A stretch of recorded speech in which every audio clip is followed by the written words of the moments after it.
우리가 요한복음 9장을 열면 1절부터 11절까지 한 소경된 자가 예수님을 만남으로 그의 눈이 띄어진 것을 보게 됩니다. 그런데 예수님께서 이 사람의 소경된 것을 보고 그 사람을 향하여 시선이 머문 것을 본 제자들이 예수님께 묻기를, 예수님, 이 사람의 소경된 것이 누구의 죄 때문입니까? 부모의 죄 때문입니까? 아니면 이 사람의 죄 때문입니까? 그때 3절에 예수님이 말씀하시기를, 이 사람이나 그 부모가 죄를 범한 것이 아니라 그에게 하나님의 영광을 드러내기 위함이라고 말씀합니다. 하나님의 일을 드러내기 위함이라. 하나님의 일이란 예수 그리스도를 통해서 고침을 받음으로 그를 믿게 하시는 것을 가리키는 것입니다. 여러분, 우리가 기억하셔야 합니다. 모든 병이 다 직접적인 어떤 특징의 죄의 결과는 아니다라고 하는 것입니다. 물론 근원적으로는 세상의 모든 불행이 다 죄에 기인하지만 모든 불행이 다 어떤 직접 특정한 죄의 결과는 아니라고 하는 것입니다. 그것이 욥기서의 주요 진리인 것입니다. 의인 욥은 많은 재산의 손실도 당했습니다. 모든 또 자녀들이 죽임을 당하기도 했습니다. 또한 자신의 몸을 치료할 수 없을 정도로 그렇게 고통 속에, 큰 질병 속에 큰 불행을 당했던 사람이었습니다. 그러나 성경을 자세히 보십시오. 그를 향하여서 성경은 그 사람의 죄 때문이라고 말씀하지 않습니다. 욥이 당한 고난은 하나님의 깊으신 섭리, 뜻 가운데 이루어진 고난이었습니다. 성도들에게도 때때로 이해하지 못할 그런 고난을 당할 때가 있습니다. 목사가 보기에도 왜 저 성도님은 형통해야 되는데 왜 이렇게 힘들어지지? 저렇게 헌신하고 충성하는데 왜 이렇게 아파하지? 왜 이렇게 삶이 공건할까?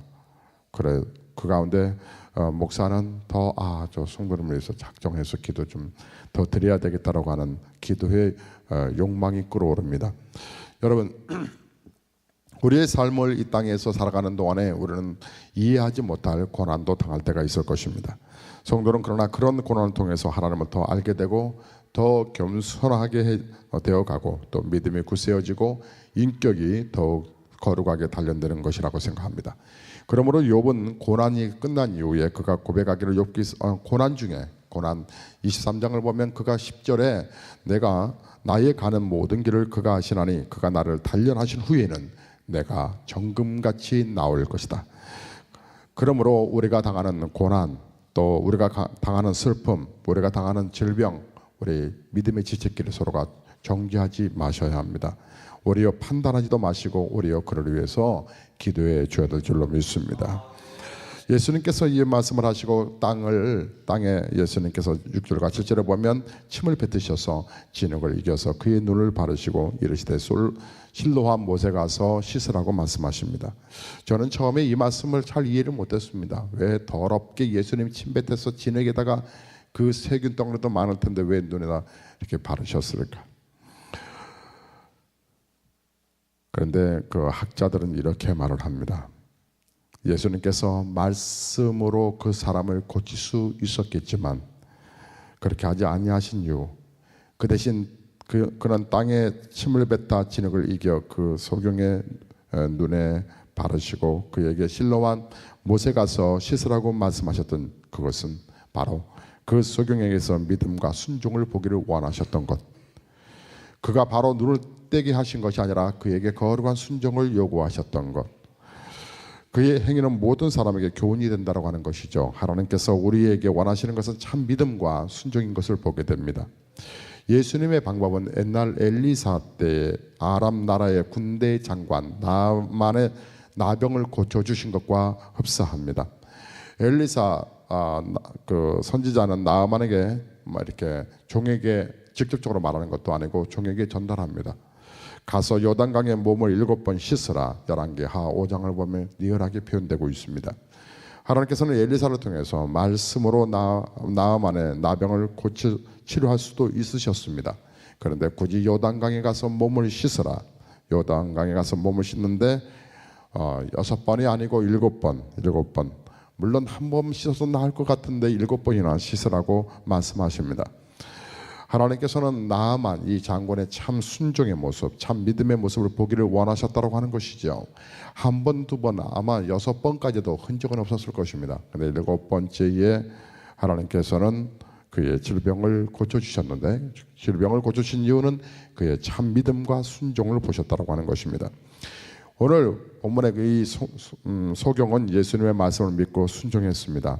그는 그의 말씀대로 실로암 못에 가서 씻었습니다. 실로암은 이사야서 8장 6절에서 나오는 실로와라고 하는 같은 말인데, 그가 실로암 못에 가서 씻자 그의 눈의 시력이 회복되었습니다.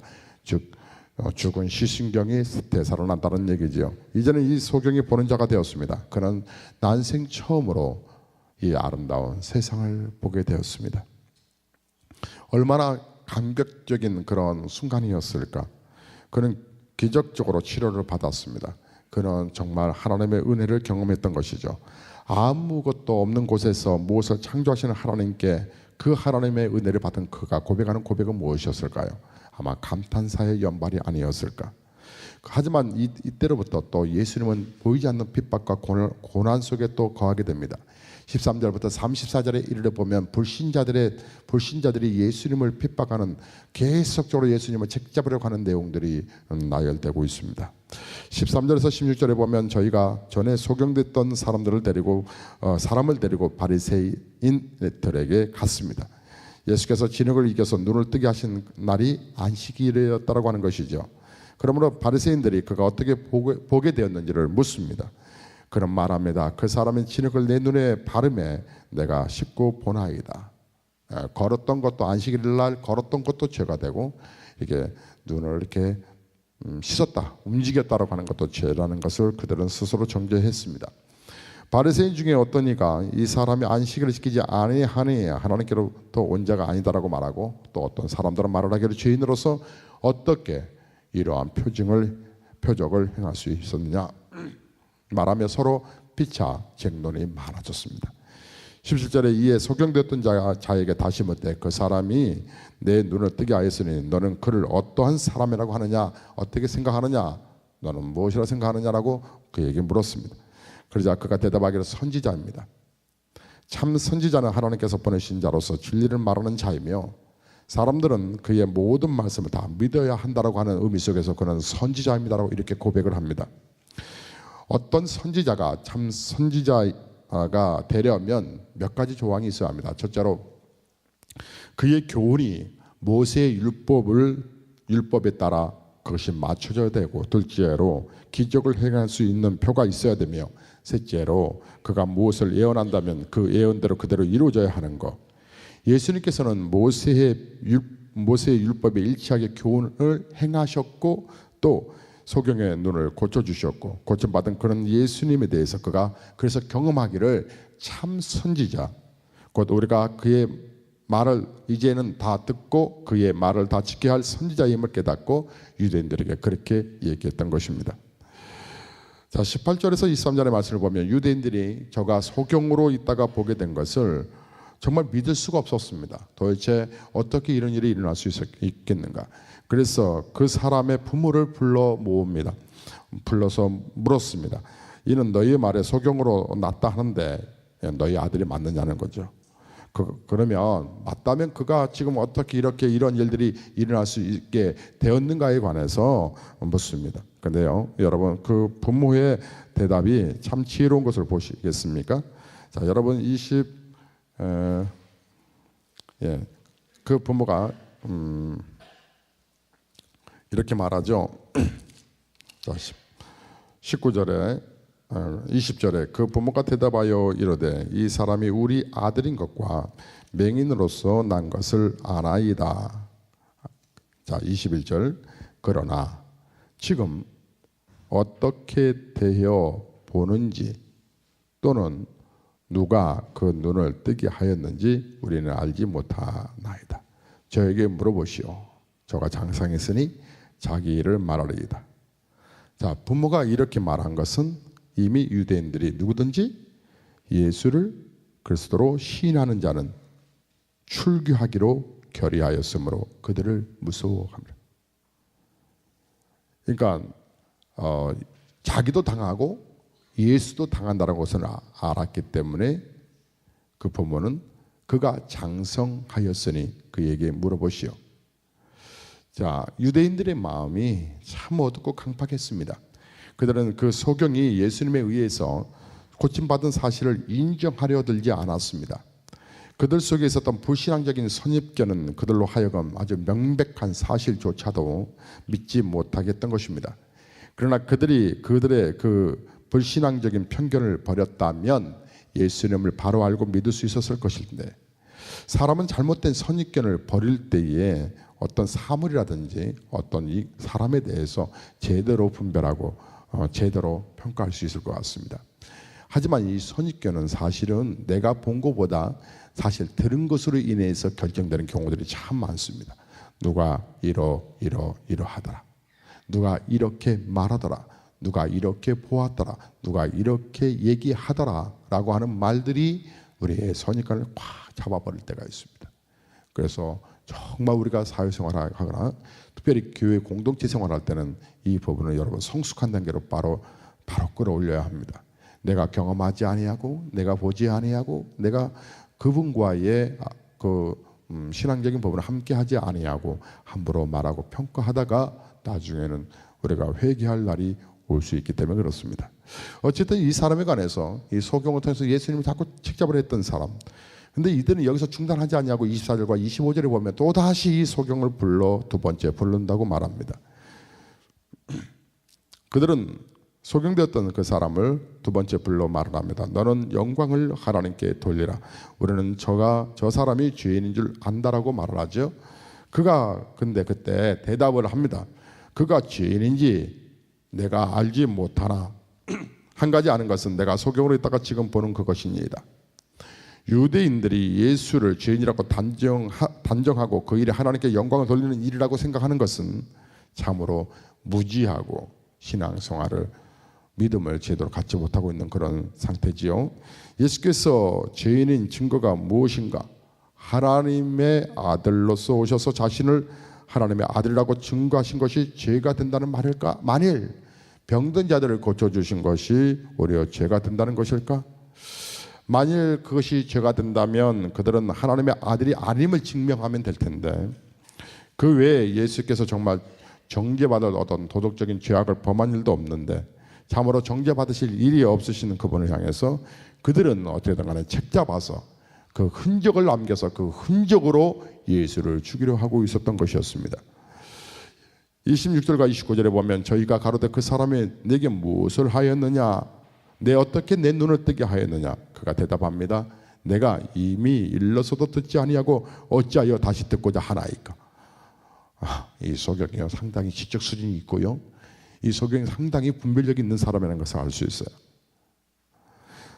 당신들도 그 제자가 되려 하나이까. 자, 그때 그들은 욕하며 말합니다. 너는 그의 제자나 우리는 모세의 제자라. 하나님이 모세에게 말씀하신 줄 우리가 알거니와 그 사람은 어디서 왔는지 알지 못하노라. 불신앙은 명확한 사실에 대해 계속적인 질문을 하게 해서 의문을 일으키는 것이죠. 그러나 이 유식한 불신앙자들은 그 평범한 신자에게 책망의 말을 듣습니다. 그들이 모세를 믿는다 하는 것은 옳은 일이지요. 그러나 역사상 모세 이후에도 하나님의 진실한 선지자들은 참 많이 있었습니다. 참 선지자들은 그들의 교훈과 인품과 행위에 대해서 그 진실성이 증거되었던 것이죠. 유대인들은 예수께서 참 선지자이신지에 대해 양심적으로 판단을 해야 되고, 또 그를 무조건 거절해서는 아니 됨에도 불구하고 그들의 마음의 원초적인 부분에서는 예수를 처음부터 배척하기로 결정했기 때문에 진리가 보이고 능력이 보이고 기적이 보여도 그들은 받아들일 수 없었던 것이었습니다. 30절에서 40절에 보면 그 사람이 대답하여 가로되 이상하다. 이 사람이, 그러니까 그 사람은 유대인들에게 대답합니다. 이상하다. 이 사람이 내 눈을 뜨게 하였으되 당신들이 그가 어디서 왔는지 알지 못하는도다. 하나님이 죄인을 듣지 아니하시고 경건하여 그의 뜻대로 행하시는 자는 들으실 줄을 우리가 아나이다.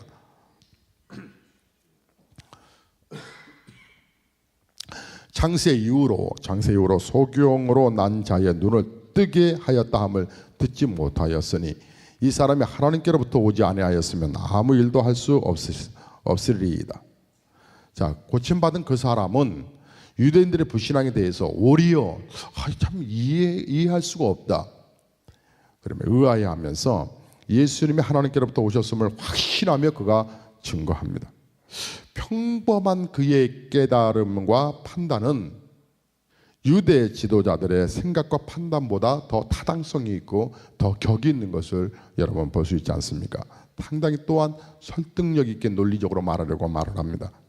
그러나 유대인들은 내가 온전히 죄 가운데서 나서 우리를 가르치려 들려 하느냐 하면서 그를 쫓아내 버립니다.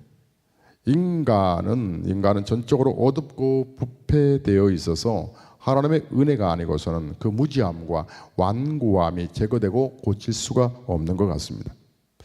우리는 오늘 이 메시지를 통해서 기억하셔야 할 것입니다. 정말 불신앙적인 유대인들이 혹이라도 우리가 굳어져서 종교 습관으로 인해서 그렇게 흘러가고 있지는 않을까. 그런 불신앙적인 유대인들이 되지 말고 고침받은 소경처럼 예수님께서 하나님께로부터 오신 참 선지자요 그래서 또 구주이심을 확신하고 증거하자라고 하는 것입니다. 유대인들은 확실한 근거도 없이 예수를 죄인이라고 단정을 지었습니다. 그들은 무지함과 강팍함과 불신앙적인 그런 선입견을 가지고 그렇게 했던 것입니다. 그러나 날 때부터 소경이었다가 고침받은 그 사람은 자신의 병고침의 체험을 통해서 예수님께서 참 선지자이심을 확신하고 증거했던 것입니다.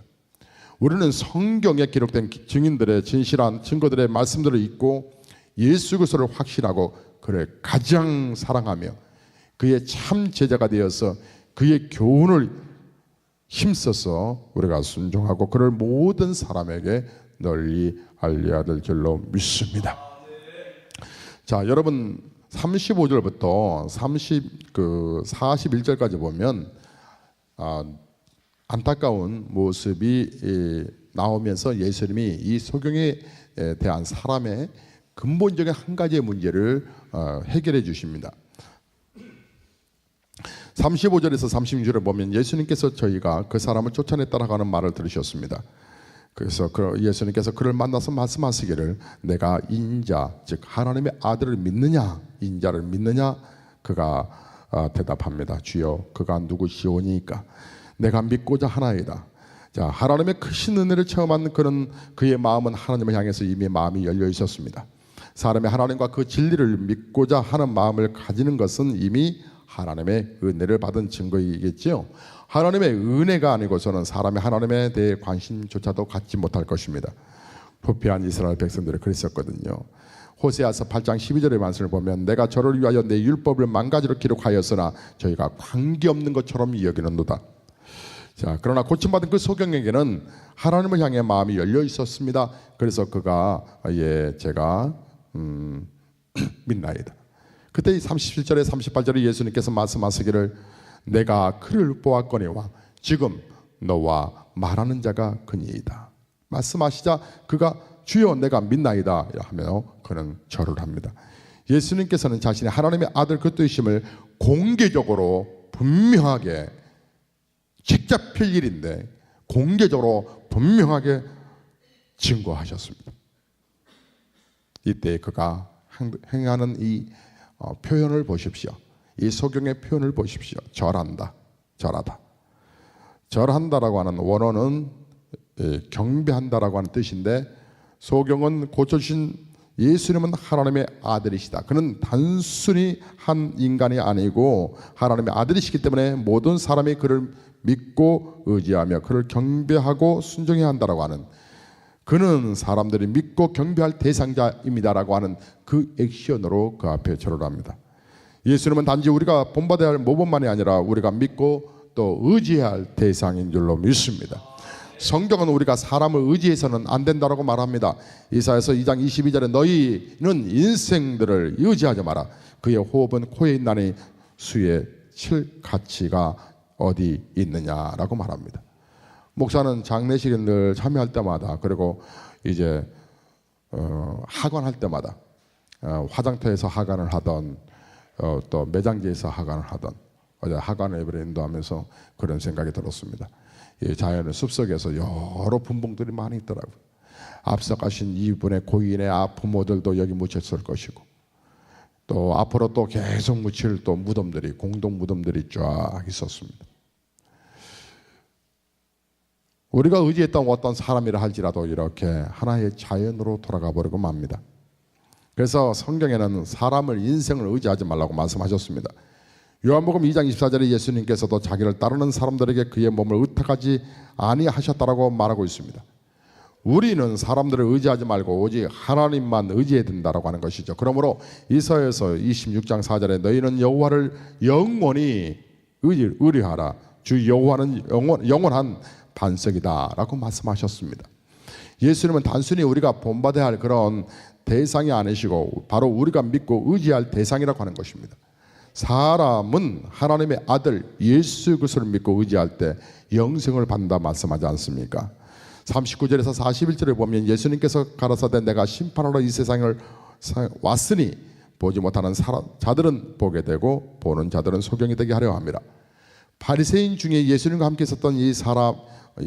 있었던 사람들이 이 말씀을 듣고 말합니다. 그러면 우리도 소경인가? 여러분 여기서부터 약간 난해할 수 있습니다. 말씀을 여러분 집중하셔야 합니다. 예수님께서 말씀하시기를 너희가 소경되었다라면 죄가 없으려니와 본다고 하니 너희 죄가 그저 있느니라. 이 말씀이 무슨 뜻일까요? 예수께서 심판하러 이 세상에 오셨다고 말씀하신 것은 요한복음 3장 17절에 하나님이 그 아들을 세상에 보내신 것은 세상을 심판하려 하심이 아니요 저로 말미암아 세상이 구원을 받게 하려 하심이라고 말씀하신 그 말씀과 어떻게 보면 상충되어 그런 것처럼 보이기도 하지만 본문에 예수께서 세상 심판하러 이 땅에 오셨다고 하는 말씀은 예수께서 복음을 통해 신자와 불신자, 구원받은 자와 멸망하는 자를 나누신다라고 하는 의미일 뿐입니다.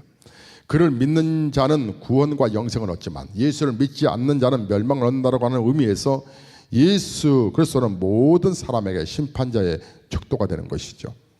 예수님께서 요한복음 3장 18절에서 저를 믿는 자는 심판을 받지 아니할 것이요 믿지 아니하는 자는 하나님의 독생자의 이름을 믿지 아니하므로 벌써 심판을 받은 것이라고 말씀하셨습니다.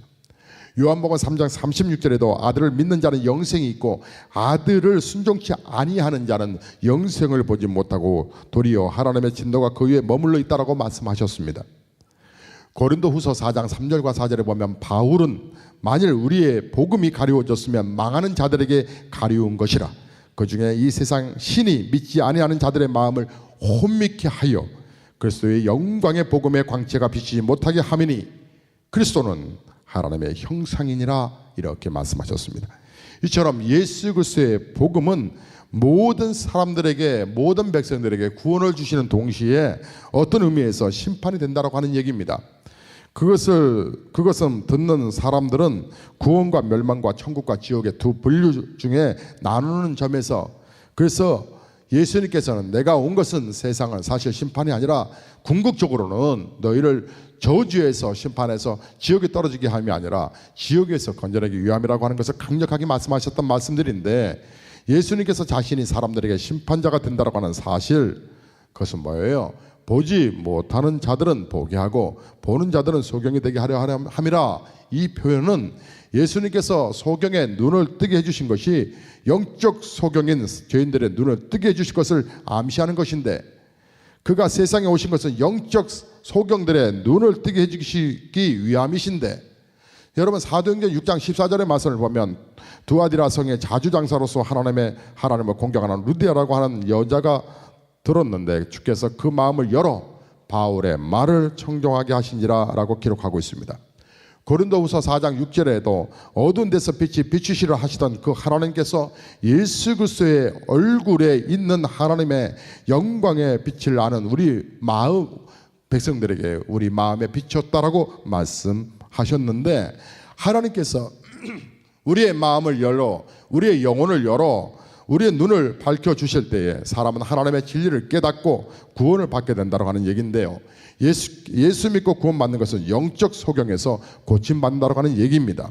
그러나 예수님께서 또 보는 자들은 소경이 된다고 말씀하셨는데 또 그는 너희가 소경되었으면 죄가 없으려니와 본다고 하니 너희 죄가 그저 있느니라. 이 말씀은요, 육신의 눈은 시력이 좋아서 안경을 끼지 않고도 잘 볼 수 있는 그런 사람이 있다 할지라도 영적인 소경이 될 것이다. 특히 무엇을 스스로 볼 수 있다라고 말하는 자들, 스스로 인생의 의미와 목적과 행복을 안다라고 말하는 자들, 그래서 돈이나 많이 벌거나 장사나 사업을 하는데 눈이 밝고 세상의 명예나 권세를 취하는 일에 눈이 아주 밝고 또 어떤 투자하는 일에 상당히 뛰어난 능력이 있고 육신의 쾌락을 추구하는데 눈이 밝은 자들은 영적인 소경인 것을 너희가 깨닫게 될 것이다.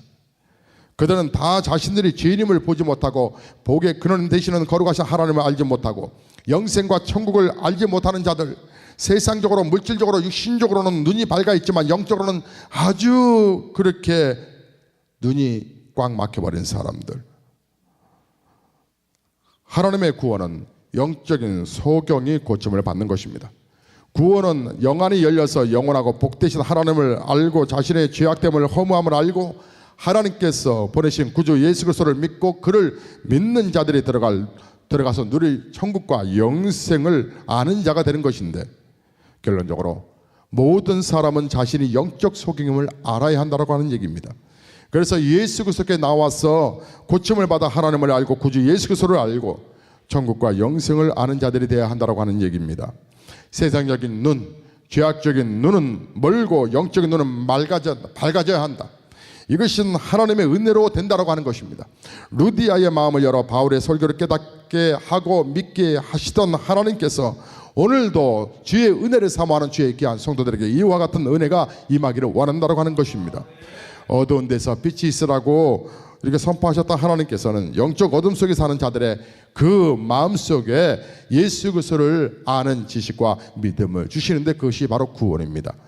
예수 믿는 모든 성도는 이미 이 빛을 받은 사람들이라고 하는 것이지요. 영적으로 소경되었던 자들이 고침을 받았다는 것, 우리는 예수께서 하나님의 아들 그리스도이심을 우리는 믿고 그를 경배하기에 이 새벽에 아이들에게도 함께 하나님의 은혜를 경험하고자 함께 데리고 나오신 줄 압니다.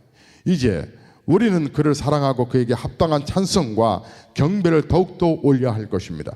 우리는 그를 위해서 십자가 위에서 그가 흘리셨던 그 보혈의 피와 의미를 우리는 묵상하고 감격하셔야 할 것입니다. 예수 그리스도, 그분은 죽음에서 우리의 죄를 묻어버리셨고 부활하심으로 우리가 죄 없다 하심을 증거하셨습니다. 그에게, 그래서 우리는 그분을 향하여서 감사와 경배와 영광을 영원토록 받으실 뿐이지 우리 인간들이 그를 판단하거나 정죄하여 그를 심판해 버릴 수 있는 자격은 하나도 없다고 하는 것입니다. 이를 몰랐던 이 바리새인들과 서기관들, 유대인들, 그들은 철저하게 그 이후에 예수를 십자가에 못 박고 하나님의 진실로 아들이었다고 하는 것을 깨닫고 후회하기 시작합니다. 사랑하는 성도 여러분, 우리에게 감사와 찬송과 경배를 영원토록 받으시기 합당하신 하나님, 우리는 우리를 사랑하시고 영원한 지옥 형벌에서 우리를 구원하신 하나님과 그의 아들 예수 그리스도를 우리가 오늘도 가슴에 품고 감격 가운데 살아가야 될 줄로 믿습니다.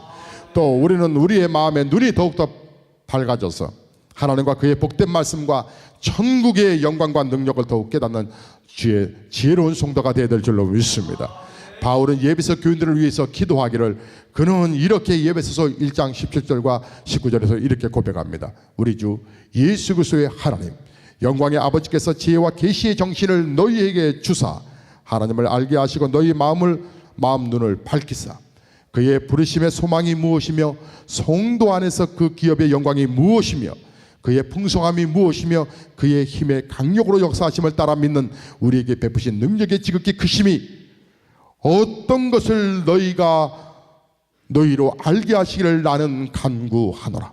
바울은 말하기에 하나님의 그 풍요롭고 놀라운 은혜를 경험하기를 원한다라고, 하나님의 놀라운 그 역사와 그리고 우리를 부르신 소망이 무엇인지 너희의 눈이 열려서 알기를 원한다라고, 우리가 영적인 소경이 아니라 날마다 우리의 성숙한 신앙으로 나아갈 것을 바울은 간절히 기도하다가 그의 선교 사역을 마칩니다.